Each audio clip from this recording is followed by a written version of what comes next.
हम सालों तक पढ़ाई करते हैं, डिग्रियां लेते हैं ताकि एक दिन हम अपने सपनों को पूरा कर पाएं। लेकिन डिग्रियां लेने के बाद हम आज क्या कर रहे हैं?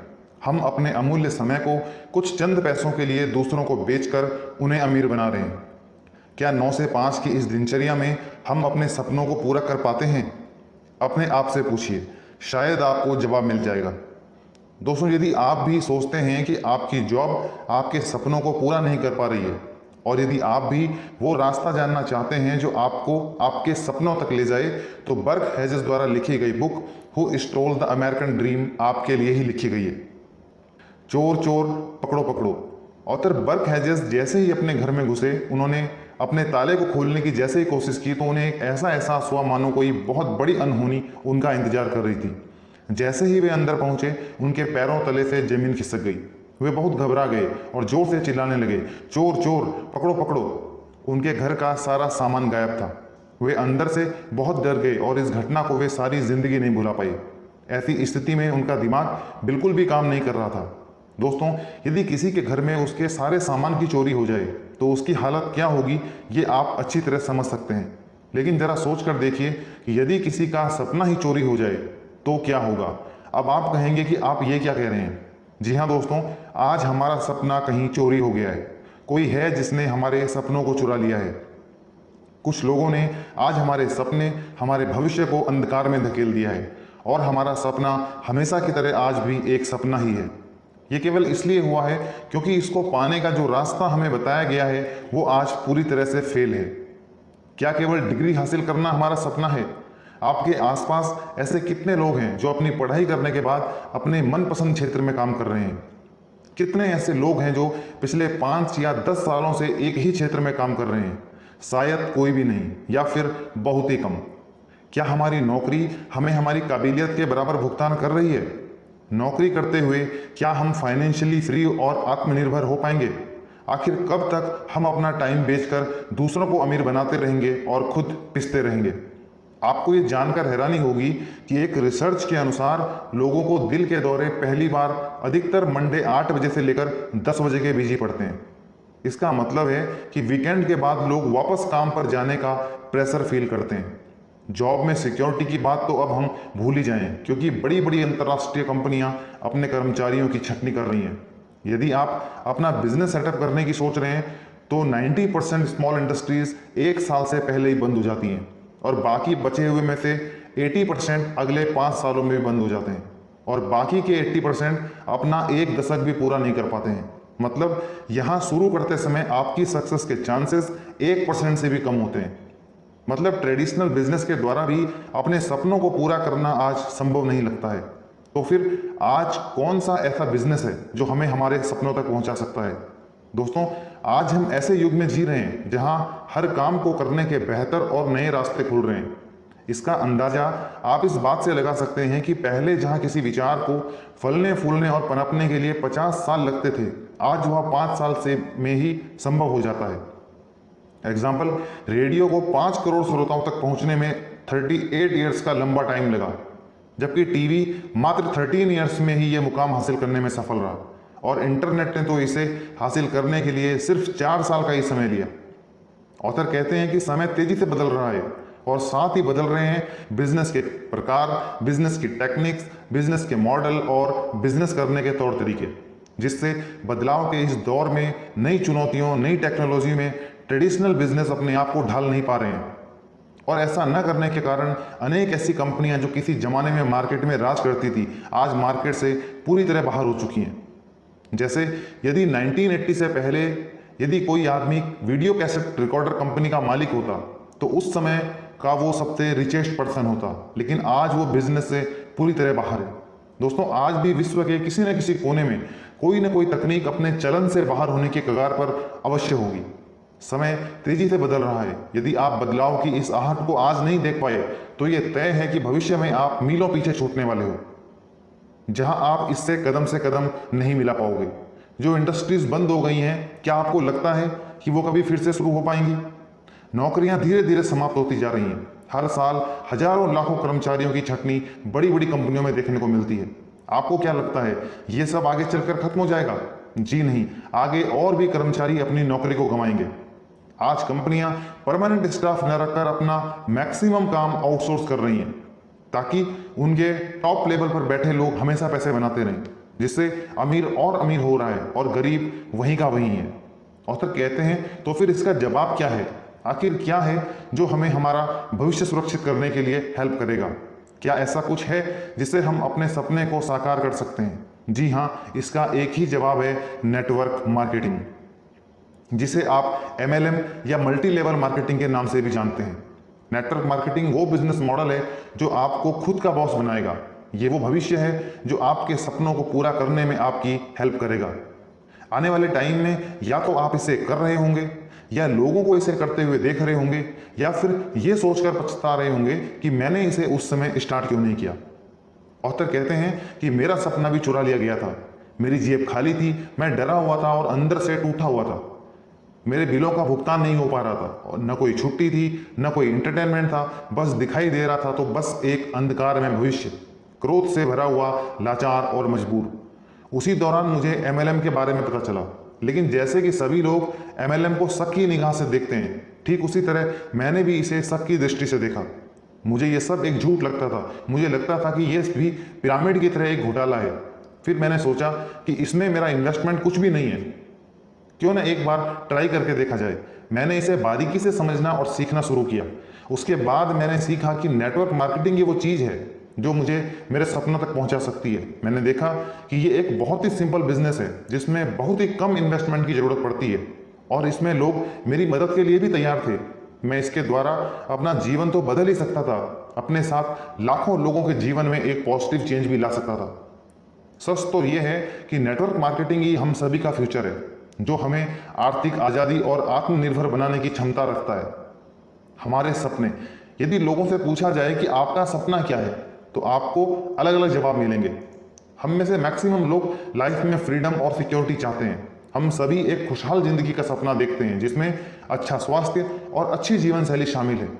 हम अपने साथ दूसरों की भी हेल्प करना चाहते हैं। हम अपने जीवन में हर चीज़ के बारे में अपना मन मार कर रह जाते हैं क्योंकि हमारी सीमित आय हमें अपने सपनों के हिसाब से जीने की परमिशन नहीं देती। हम आज अपना सपना भूल चुके हैं। हम अपने सपने को, उम्मीद को खो चुके हैं। आप इस बारे में क्या सोचते हैं? हम में से अधिकांश लोग उन जॉब्स पर रोज जा रहे हैं जिसे हम पसंद ही नहीं करते हैं। इसका कारण है असुरक्षा। हमें डर है कि यदि हमारी जॉब चली गई तो हम अपनी रोजी रोटी कैसे चला पाएंगे। इसलिए न चाहते हुए भी हम उस जॉब से हमेशा के लिए चिपक जाते हैं जिसे हम बिल्कुल भी पसंद नहीं करते। ऑथर कहते हैं कि मैं ये सब इसलिए जानता हूँ क्योंकि मैं भी इसी सिचुएशन से गुजरा हुआ हूँ। मेरी लाइफ बहुत बुरे दौर में जा रही थी, लेकिन मैं नौकरी छोड़कर कुछ नया करने की हिम्मत नहीं कर पा रहा था। मैं जानता था कि मेरी नौकरी मेरी योग्यता के हिसाब से सही नहीं है, लेकिन मैं फिर भी उस पर ही डिपेंड था। आपके सपनों का क्या? क्या आप अपनी मनपसंद लाइफ जी पा रहे हैं? क्या आपको वो हासिल हो चुका है जिसका सपना आपने बचपन में या स्कूल कॉलेज में देखा था? क्या आपकी कंपनी वर्षों की आपकी मेहनत के लिए आपको सम्मानित करती है? क्या आप सही समय पर अच्छी अमाउंट के साथ रिटायर हो पाएंगे? जब आप रिटायर हो जाओगे तो आप अपने परिवार के साथ आनंद से भरा हुआ जीवन जीने के लिए पैसा कहां से लाओगे? दोस्तों, यदि हम सबको अपने सपनों को पूरा करना है तो हमें बस एक ऐसी गाड़ी की जरूरत है जो हमें हमारी मंजिल तक पहुंचा दे, और उस गाड़ी का नाम है नेटवर्क मार्केटिंग। अब सीखते हैं पिरामिड योजनाओं के बारे में। बहुत से लोग कहते हैं कि नेटवर्क मार्केटिंग एक पिरामिड स्कीम है, जबकि हकीकत कुछ और ही है। मल्टी लेवल पिरामिड एक ऐसा ढांचा है जिसमें कोई भी ऑर्गेनाइजेशन जो किसी बिजनेस, सोशल और पॉलिटिकल एक्टिविटीज में सक्रिय है, उसका ढांचा एक पिरामिड की तरह होता है जिसका आकार ऊपर से नीचे की ओर बढ़ता है। सरकारें भी एक पिरामिड की ही तरह होती हैं जिनमें सरकार सेवाओं को नीचे की ओर डिस्ट्रीब्यूट करती है और हम अपने वोटों के द्वारा इस नेटवर्क को स्ट्रांग बनाते हैं। इसी प्रकार मार्केटिंग कंपनीज अपने प्रोडक्ट्स का डिस्ट्रीब्यूशन ऊपर से नीचे की ओर करती हैं और हम नेटवर्क को धन की शक्ति के द्वारा नीचे से ऊपर की ओर खींचते हैं। जैसे सरकार, शिक्षा और धार्मिक संस्थाएं भी एक पिरामिड ही हैं, वैसे ही नेटवर्क मार्केटिंग भी एक पिरामिड है। Microsoft, Dell, General Motors, rail, डाक, स्कूल, कॉलेज, हॉस्पिटल, दूरसंचार आदि नेटवर्क मार्केटिंग का ही उदाहरण है। इस प्रकार हम देखते हैं नेटवर्क मार्केटिंग किसी भी बिजनेस की आत्मा है। इसे अच्छा या बुरा बनाना इसमें शामिल लोगों के हाथ में है। जैसे टेक्नोलॉजी को यदि आप सही तरीके से यूज करते हो तो ये आपके लिए एक वरदान है, लेकिन यदि इसका प्रयोग विनाश के लिए किया जाए तो ये एक श्राप बन सकता है। ठीक उसी प्रकार मल्टी लेवल मार्केटिंग या नेटवर्क मार्केटिंग खुद में अच्छा या बुरा नहीं है, बल्कि इसका प्रयोग इसे अच्छा या बुरा बनाता है। आपको ये बात भी जाननी चाहिए कि पिरामिड दो प्रकार के होते हैं, अवैध पिरामिड और वैध पिरामिड। पहले बात करते हैं अवैध पिरामिड की। ये पैसा बनाने वाला एक ऐसा घोटाला है जिसमें पिरामिड के नीचे की ओर जुड़े लोग पैसा कमाने की उम्मीद से पैसा लगाते हैं, लेकिन शीर्ष पर बैठे लोग उस पैसे का उपयोग खुद को अमीर बनाने के लिए करते हैं। आपने पोंजी स्कीमों का नाम तो सुना ही होगा। इनका नाम पड़ा एक इटली प्रवासी कार्लो चार्ल्स पोंजी के नाम पर। 1920 से पहले पूरे विश्व के डाकघर इंटरनेशनल रिप्लाई कूपन जारी किया करते थे, जिनकी अदला बदली पूरे विश्व में कहीं पर भी डाक टिकटों के रूप में की जा सकती थी। पोंजी इन कूपनों को महंगे देशों से खरीदता था और सस्ते देशों में बेचकर उससे बहुत पैसे कमाता था। पोंजी ने अपनी एक कंपनी बनाई और $150 के लाखों कूपन छपवा दिए। वे लोगों को इन्हें $100 में बेचता था और लोग इन्हें 90 दिनों के बाद $150 में बेचकर 50% का प्रॉफिट कमाते थे, जबकि उस समय बैंक का इंटरेस्ट रेट भी 4% का था। धीरे धीरे पोंजी ने 90 दिनों का समय घटाकर 45 दिन कर दिया। पोंजी खूब अमीर होता जा रहा था, लेकिन 1920 में जब पोंजी की पोल खुली तो पता चला कि इंटरनेशनल रिप्लाई कूपन अब बंद कर दिए गए हैं और पोंजी अपने इन्वेस्टर्स का पैसा बस इधर से उधर घुमा रहा था। वो नए इन्वेस्टर्स का पैसा लेकर उससे पुराने इन्वेस्टर्स को भुगतान कर रहा था, जबकि उसे कभी $100 से ज़्यादा के कूपन उसने कभी कभी खरीदे ही नहीं। पोंजी को इस धोखाधड़ी के लिए 9 साल की सजा हुई, जिसके बाद उसने जमानत ली और फ्लोरिडा चला गया। वहां उसने फिर जमीन घोटाला किया और फिर पकड़ा गया। आखिर में उसे इटली भेज दिया गया, जहां 1941 में उसकी मृत्यु हो गई। अब बात करते हैं वैध पिरामिड योजनाओं की।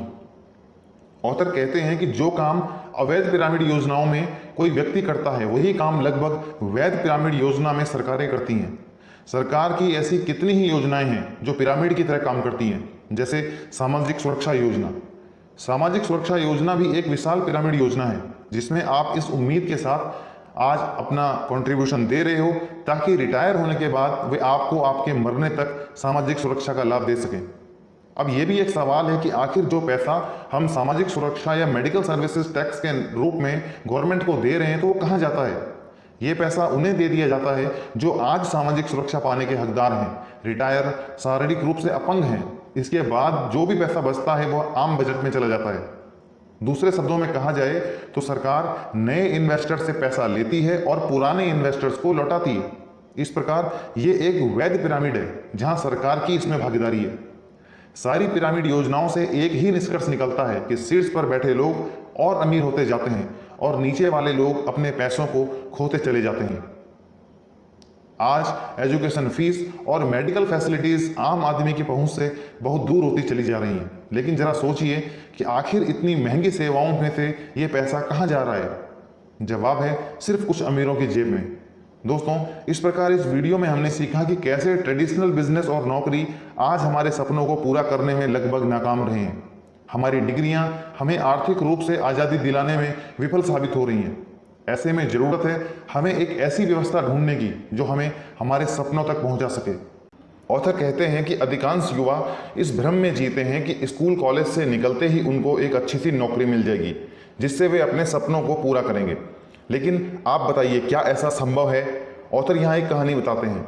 एक आदमी मरने के बाद यमलोक पहुँचता है। वहाँ उससे कहा जाता है कि वो स्वर्ग या नर्क में से किसी एक को चुन ले। वो यमराज से कहता है कि मुझे एक बार दोनों को देखना है, तभी मैं कोई फैसला लूँगा। यमराज के कहने पर पहले उसे स्वर्ग दिखाया जाता है। वहाँ उसने देखा कि वहाँ शांति है, लोगों के चेहरों पर संतुष्टि का भाव है। ये बहुत सुंदर था। फिर उसे नर्क ले जाया जाता है। वहाँ उसने देखा कि लोग नाच रहे हैं, गा रहे हैं, एक से बढ़कर एक स्वादिष्ट व्यंजन और साथ में मदिरा भी उनके पास है। ऐसा उसने पहले कभी नहीं देखा था। ये सब देखकर उसने कहा कि मुझे नर्क में रहना है। यमदूत ने उसे याद दिलाया कि वो सिर्फ एक बार ही चुनाव कर सकता है, लेकिन उस आदमी ने कहा कि नहीं, मुझे नर्क ही चाहिए। यमदूत ने ताली बजाई और देखते ही देखते सारा दृश्य बदल गया। नाच, गाना, खाना, मदिरा सब गायब हो गए और वह आदमी अब जंजीरों में जकड़ा हुआ था, जिसके चारों ओर आग के शोले धधक रहे थे। उसने चिल्लाकर कहा कि मेरे साथ धोखा किया गया है। उसे दूसरी पीड़ित आत्मा ने समझाया कि अब तुम फंस चुके हो, जो तुमने पहले देखा था वो सिर्फ एक विज्ञापन था। इस कहानी का सार यही है कि हम भ्रम में जी रहे हैं। हम इस दौड़ में चल रहे हैं कि अपने सपने को पूरा करने के लिए एक के बाद एक डिग्री लूँ, लेकिन जब उन डिग्रियों को लेकर हम बाहर निकलते हैं तो हकीकत से हमारा सामना होता है। नौकरियों में आज सुरक्षा समाप्त हो चुकी है। जो लोग आज नौकरियों में सुरक्षा ढूंढ रहे हैं वे अपनी लाइफ के साथ खिलवाड़ कर रहे हैं। लाखों लोगों को नौकरियों से निकाला जा रहा है। अपने घाटे को कम करने के लिए कंपनियां अपने कर्मचारियों की सैलरी कम कर रही हैं। और ऐसा नहीं है कि यह सिर्फ छोटी कंपनियों में हो रहा है, बल्कि बड़ी बड़ी ब्लू चिप कंपनियां भी ये सब कर रही हैं। इसलिए आज की ज़रूरत है कि आप इस पर समय रहते ध्यान दें। ये समय है परिवर्तन का, ये समय है बदलाव का, अपने आप को संघर्ष के लिए तैयार करने का। ऑथर कहते हैं कि आखिर आपके पास विकल्प क्या हैं। सबसे पहला विकल्प जो आपके पास है वो है नौकरी। इसमें आप अपना समय बेचते हो। इसमें आप भले ही पैसा कमाओ, लेकिन सुरक्षा और स्वतंत्रता आपको नहीं मिल सकती। जिस दिन आपका बॉस आपको नौकरी से निकाल देगा उस दिन आप वापस सड़क पर आ जाओगे। दूसरा है आपके पास सेल्फ एम्प्लॉयमेंट। आज परिवर्तन के दौर में ट्रेडिशनल बिजनेस आसान नहीं रह गया है। पॉसिबल है कि शायद आप सफल भी हों, लेकिन यह भी एक सच है कि केवल 1% स्मॉल इंडस्ट्रीज ही अपना 10वां साल देख पाती हैं। तीसरा ऑप्शन आपके पास है फ्रेंचाइजी। अगर आपके पास कुछ एक्स्ट्रा पैसा है तो आप किसी फ्रेंचाइजी को खरीद सकते हो, लेकिन केवल 33% फ्रेंचाइजी ही प्रॉफिट दे पाती हैं। चौथा ऑप्शन आपके पास है इन्वेस्टमेंट। ये वो ऑप्शन है जो अमीरों को और अमीर बनाता है, लेकिन इसमें काफ़ी पैसों की ज़रूरत पड़ती है ताकि आप उस पर अच्छा रिटर्न जनरेट कर पाओ। पांचवा ऑप्शन आपके पास है रॉयल्टी इनकम। इसमें एक बार कोई काम करने पर उससे बार बार प्रॉफिट मिलता है, जैसे लेखक, गीतकार, संगीतकार, कलाकार और कोई आविष्कारक आदि। लेकिन ऐसे बहुत ही कम लोग हैं जिन्होंने बेस्ट सेलिंग बुक लिखी हो, या कोई पॉपुलर सॉन्ग गाया हो, या कोई नया आविष्कार किया हो। इससे सिर्फ चुनिंदा लोग ही पैसा कमा पाते हैं। तो फिर अब आपके पास कौन सा रास्ता बचता है? ऑथर कहते हैं कि अब सिर्फ एक ही आखिरी रास्ता आपके पास बचा है, और वो है नेटवर्क मार्केटिंग। इससे कोई फर्क नहीं पड़ता कोई गरीब है या अमीर है, कोई स्त्री है या पुरुष है, कोई पढ़ा लिखा है या अनपढ़ है। इसके द्वारा हर कोई अपने लिए एक पैसिव इनकम जनरेट कर सकता है। ऑथर कहते हैं कि इसके बारे में आप किसी से सुनी हुई बातों पर विश्वास मत करो, बल्कि खुद इसके बारे में सही जानकारी हासिल करो, तब फैसला करो। परिवर्तन इतना आसान नहीं होता है। नए विचार की हमेशा उपेक्षा की जाती रही है। 1975 से पहले घड़ियों में स्विस घड़ियों का दबदबा था। उनकी बेहतरीन क्वालिटी के लिए लोग रोलेक्स को याद किया करते थे। एक दिन अचानक घड़ी बनाने वाला एक बूढ़ा कारीगर उछलते हुए अपनी दुकान से बाहर आया और उसने कहा कि मैंने बिना चाबी और ज्वेल्स वाली घड़ी खोज ली है, जो बहुत हल्की है, पतली है और ज़्यादा मजबूत है। इसमें आपको चाबी भरने की भी ज़रूरत नहीं है, और ये पहले के मुकाबले ज़्यादा एक्यूरेट टाइम भी बताती है। ये है क्वार्ट्ज घड़ी। लेकिन स्विस लोगों ने इस परिवर्तन को स्वीकार करने से साफ इनकार कर दिया, क्योंकि वे नहीं चाहते थे कि वे अपने बने बनाए बिजनेस में परिवर्तन करें। उन्होंने सोचा कि यह क्वार्ट्ज तकनीक हमारे किसी काम की नहीं है, और उन्होंने उसे जापान को बेच दिया। आज आप देख सकते हैं कि घड़ी की दुनिया में चीन और जापान के द्वारा बनाई गई क्वार्ट्ज घड़ियों का एक छत्रराज है। आज स्विस कंपनियां भी उसी क्वार्ट्ज टेक्निक को यूज करके घड़ियां बना रही हैं, जिसे कभी उन्होंने खारिज कर दिया था। नेटवर्क मार्केटिंग बिचौलियों को हटाकर कंपनी और उपभोक्ता के बीच एक बेहतर संबंध क्रिएट करती है। ये अपने नेटवर्क द्वारा कंपनी के प्रोडक्ट्स को डायरेक्ट आप तक पहुंचाने का काम करती है, जिससे प्रोडक्ट्स की मार्केटिंग, एडवर्टाइजिंग और दूसरे खर्चों में लगने वाली अमाउंट सीधे कमीशन के रूप में नेटवर्क मार्केटिंग से जुड़े लोगों को लाभ पहुंचाती है। ये क्वालिटी प्रोडक्ट्स और उनकी बेहतर सर्विसेज के जरिए आम लोगों तक अपनी पहुंच बनाती है। इस प्रकार नेटवर्क मार्केटिंग दोनों ही कंपनी और उपभोक्ता दोनों के लिए लाभ लेकर आती है, जिससे उसे भी प्रॉफिट होता है। इस प्रकार ये एक सहयोग का बिजनेस है, जिसमें एक दूसरे का सहयोगी सफलता तक ले जाता है। जब कोई कंपनी एक प्रोडक्ट बनाती है तो उस प्रोडक्ट की मैन्युफैक्चरिंग कीमत, गवर्नमेंट टैक्स और उसके साथ एक बहुत बड़ा हिस्सा एडवर्टाइजिंग, मार्केटिंग और ब्रांडिंग करने में भी खर्च करना पड़ता है, जिससे वो प्रोडक्ट हम तक पहुंचते पहुंचते बहुत अधिक कॉस्टली हो जाता है। किसी भी चीज़ के दाम बढ़ने के लिए मैन्युफैक्चरिंग और पैकेजिंग जिम्मेदार नहीं है, बल्कि इसके लिए जिम्मेदार है मार्केटिंग, जिस पर बहुत ज़्यादा पैसा बहाया जाता है। इसी का सॉल्यूशन है नेटवर्क मार्केटिंग। ये एक बहुत ही सिंपल बिजनेस प्लान है। जब आप इससे जुड़ते हैं तो आप एक इंडिपेंडेंट बिजनेस ओनर्स होते हैं। आप अपने खुद के बॉस होते हैं। इसमें कोई भी नेटवर्क मार्केटिंग कंपनी अपने इंडिपेंडेंट बिजनेस ओनर्स के नेटवर्क के द्वारा वर्ल्ड क्लास प्रोडक्ट्स की डायरेक्ट सेल करती है। Research, development, quality control, finance management, production, packaging, storage, ये सारे काम कंपनी देखती है। इन इंडिपेंडेंट बिजनेस ओनर्स का काम अपने नेटवर्क को बढ़ाना और प्रोडक्ट्स को खरीदना और बेचना होता है, जिसके लिए उन्हें अच्छा कमीशन मिलता है। हालांकि एक अकेला आईबीओ कंपनी को बहुत ही छोटा बिजनेस देता है, लेकिन जब आईबीओस का पूरा नेटवर्क ये काम करता है तो वो बहुत बड़ा वॉल्यूम बन जाता है, जिस पर आईबीओस को अच्छा कमीशन मिलता है। इसलिए यहाँ बड़े नेटवर्क से मिला एक छोटा प्रतिशत भी बहुत बड़ा अंतर पैदा करता है। नेटवर्क मार्केटिंग आईबीओस का एक ग्रुप होता है। इससे कोई फर्क नहीं पड़ता कि आप नेटवर्क में कब और कहाँ शामिल होते हैं, अपने द्वारा बनाए हुए पिरामिड में आप हमेशा टॉप पर ही रहते हैं। इसमें हर आदमी एक सीईओ की हैसियत से काम करता है। नेटवर्क मार्केटिंग कंपनीज को न ज़्यादा स्टाफ को रखने की जरूरत होती है और न ही मार्केटिंग और एडवर्टाइजिंग पर पैसा खर्च करने की। इसके लिए उनके पास आईबीओस को देने के लिए काफ़ी पैसा होता है। ये कोई अजूबा नहीं है, बल्कि डिस्ट्रीब्यूशन का एक नया मेथड है जो आज पूरी दुनिया में बहुत तेजी से फैल रहा है। आज लाखों लोग इससे जुड़कर अपना भविष्य बना रहे हैं। नेटवर्क मार्केटिंग में आपको हर महीने एक जोड़े, मतलब 2 लोगों को अपने नेटवर्क से जोड़ना है। क्या आपके लिए इतनी मेहनत करना पॉसिबल नहीं है कि आप 2 ऐसे लोगों को जोड़ पाओ जो जिंदगी में कुछ करना चाहते हो, जो खूब पैसा कमाकर अपने सपनों को पूरा करना चाहते हैं? इसी प्रकार जिन लोगों को आप अपने नेटवर्क में शामिल करते हो वो भी हर महीने एक जोड़े, मतलब 2 लोगों को अपने नेटवर्क में शामिल करें। ये एक चेन की तरह चलता है। इस प्रकार साल के अंत तक आपके पास एक विशाल नेटवर्क बन जाता है। ये सब लोग अपने बिजनेस के लिए काम कर रहे होते हैं। आप इस पिरामिड के टॉप पर स्थित होते हो। कंपनी अपने डिस्ट्रीब्यूटर्स को उनकी परफॉर्मेंस के हिसाब से कमीशन देती है। आप और आपका नेटवर्क जितना बिजनेस देंगे आपको उतना ही कमीशन मिलेगा। नेटवर्क मार्केटिंग आज का बिजनेस है जो भविष्य में और भी ज़्यादा फलेगा फूलेगा। आज चाहे कोई हाउसवाइफ हो, कलाकार हो, इंजीनियर हो, पुलिस अधिकारी हो, ड्राइवर हो, किसान हो, शिक्षक हो, फाइनेंशियल एडवाइजर हो, बुजुर्ग हो या कोई रिटायर्ड पर्सन हो, सब लोग इसमें शामिल होकर अपनी लाइफ को बेहतर बना रहे हैं और अपने सपनों को पूरा कर पा रहे हैं। ऑथर कहते हैं कि नेटवर्क मार्केटिंग की एक चीज इसे दूसरे बिजनेस से बहुत आगे खड़ा कर देती है और वो है सहयोग की परंपरा।